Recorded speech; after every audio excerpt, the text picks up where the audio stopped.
you're about to watch the story of a lion that is always disturbing the villagers with his roar and always scaring them from their activity. This story is an interesting story. Please, you need to watch to the end to see the end of the lion and how the villagers overcame the roaring lion. Thank you. Like and subscribe for more.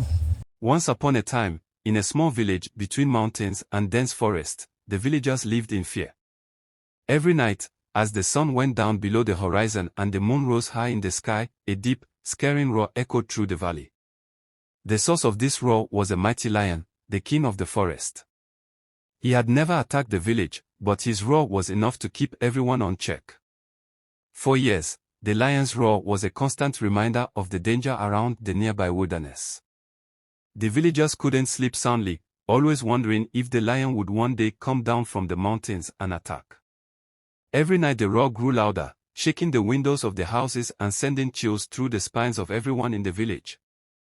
During the day, the village was peaceful but tense. The children no longer played freely in the fields, and the farmers kept their eyes on the mountains, always scared of the lion's presence.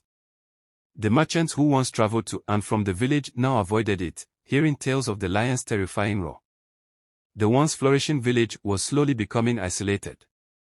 The villagers spoke often of the lion. Some said it was a curse, others believed the lion roared to remind them who truly ruled the land. The village elder, an old man named Toma, had lived through many seasons and seen many things, but even he had no answer for the lion's behavior. One evening, after another deafening roar echoed through the village, a group of villagers gathered at Toma's hut. They could no longer live in fear. They needed a plan. "We must stop the lion," said Nico, a young and brave villager who had grown tired of living in constant fear. "If we do not act, we will always be prisoners in our own homes." "But how do we stop a lion that only roars and never attacks?" asked Lina, another villager. "We cannot face it directly." Toma listened quietly before speaking. "The lion roars to test our courage. It feeds on our fear. If we continue to live in its shadow, we will never be free." "What can we do, elder?" Nico asked. Toma thought for a moment. "We must confront the lion, not with weapons, but with courage. If we show no fear, the lion will have no power over us."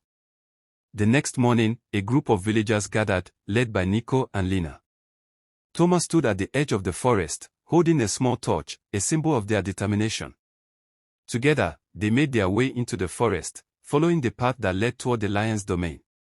As they walked deeper into the forest, the sound of the lion's roar grew louder, more menacing. The trees shook, and the air seemed to grow colder. But the villagers pressed on, determined to face their fear. After hours of walking, they finally reached a clearing at the base of the mountains. There, on a large rock, sat the lion. Its golden mane shimmered in the sunlight, and its eyes glowed with a fierce intensity. The lion let out a deafening roar, but this time, the villagers did not cower. Nico stepped forward, holding the torch high. "We are not afraid of you, lion," he shouted. "You may roar, but we will no longer live in fear." The lion growled, but it did not move from its spot. The villagers stood tall, their hearts racing, but their fear had vanished. For the first time, they realized that the lion's roar was just that, sound, not action. The lion had never attacked because it relied on their fear to maintain control. For a long moment, the lion and the villagers stared at each other. Then, something incredible happened. The lion stopped roaring. It let out a soft growl, as if acknowledging the bravery of the villagers, and then slowly turned away. It walked back into the forest, disappearing into the shadows. The villagers stood in stunned silence. They had done it. They had faced the lion and survived, not with weapons, but with their courage. The roar that had once haunted their nights was now nothing more than a memory. Nico turned to the villagers, a smile on his face.